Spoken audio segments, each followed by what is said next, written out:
আবহাওয়ার আরও একটি ভিডিওতে আপনাদের স্বাগত।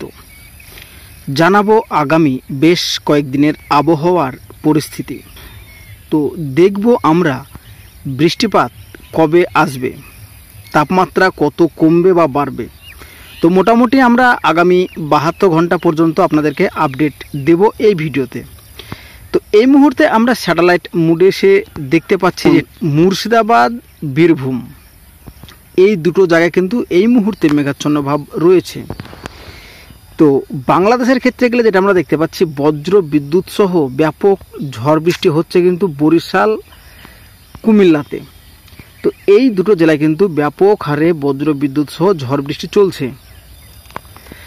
তো এটা হলো বাংলাদেশের খবর। এবার আমরা দেখে নেব আজকে দক্ষিণবঙ্গে রাত্রের দিকে বৃষ্টিপাত থাকছে কিনা। তো আমরা আজকে রাত্রে বৃষ্টিপাত কিন্তু দক্ষিণবঙ্গে দেখতে পাচ্ছি হাবড়া, খড়াদহ, চন্দননগর, চাকদা, পান্ডুয়া আংশিক এবং বনগাঁ। তো এই জায়গাগুলোতে আজকে রাত্রি 8টার পরে বৃষ্টিপাত হতে পারে।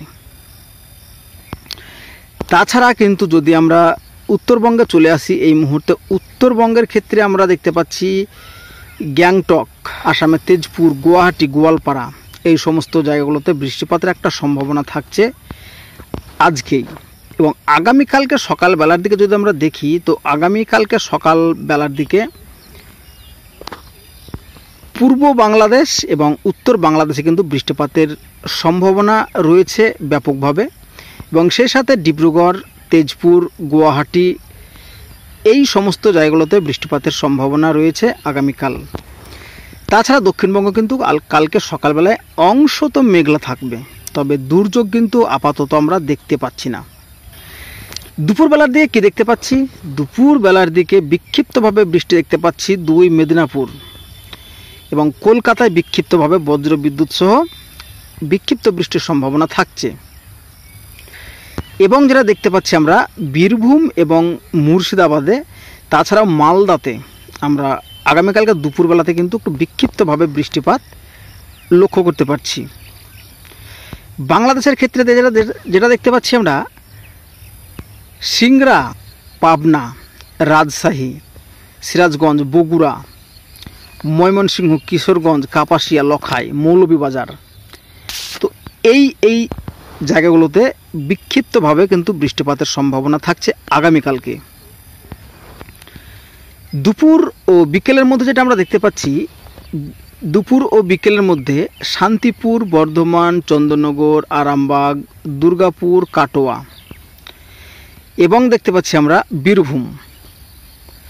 তো এই জায়গাগুলোতে কিন্তু আগামীকালকেও বৃষ্টিপাতের একটা সম্ভাবনা থাকছে। তবে মুর্শিদাবাদে কিন্তু বৃষ্টিপাতের পরিমাণটা বা বৃষ্টিপাতের সম্ভাবনাটা খুব কম থাকছে। দেখে নেব শুক্রবার। তো বন্ধুরা, শুক্রবার একদম সকালবেলার দিকে যেটা আমরা দেখতে পাচ্ছি, ময়মনসিংহ বাংলাদেশের, মডার্ন, কিশোরগঞ্জ, কাপাসিয়া, লখাই, মৌলভীবাজার, সিলেট এই সমস্ত জায়গাগুলোতে ব্যাপকভাবে বজ্র বিদ্যুৎ সহ ঝড় বৃষ্টির সম্ভাবনা থাকছে। সেই সাথে দেখতে পাচ্ছি আমরা আসামের গোয়ালপাড়া, গুয়াহাটি, দুবাই, কোচবিহার, দার্জিলিং এই সমস্ত জায়গাগুলোতে কিন্তু ব্যাপকভাবে একটা ভারী বৃষ্টির সম্ভাবনা থাকছে আগামী শুক্রবার 16 মে। এবং শুক্রবারের দিনই বিকেলবেলার দিকে যেটা আমরা দেখতে পাচ্ছি, নদিয়া, মুর্শিদাবাদ, বীরভূম, এদিকে থাকছে 2 24 পরগনা, 2 মেদিনীপুর এই সমস্ত জায়গাগুলোতে বিক্ষিপ্তভাবে বৃষ্টি হতে পারে। তো আমরা জানালাম আগামী 3 দিনের আবহাওয়া পরিস্থিতি, অর্থাৎ বৃষ্টিপাতের পরিমাণ কতটা কোন জেলায় থাকলো। এইবার আমরা মোটামুটি একটা তাপমাত্রা দেখব। তো তাপমাত্রা যদি আমরা একদম আগামীকালকে দুপুরবেলার দিকে দেখি, তো আগামীকালকে দুপুরবেলার দিকে কিন্তু আর্দ্রতাজনিত অস্বস্তি বজায় থাকছে এবং তাপমাত্রাও কিন্তু যেটা আমরা দেখতে পাচ্ছি 37, 38, 40। তো তাপমাত্রা কিন্তু কোনো হেরফের হচ্ছে না।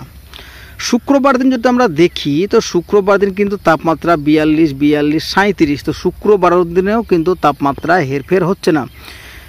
শনিবার যদি আমরা দেখি, তো শনিবারের দিনও তাপমাত্রা কিন্তু তেমনভাবে হেরফের হচ্ছে না, তবে তাপমাত্রা সাময়িকভাবে কিছু কম থাকছে।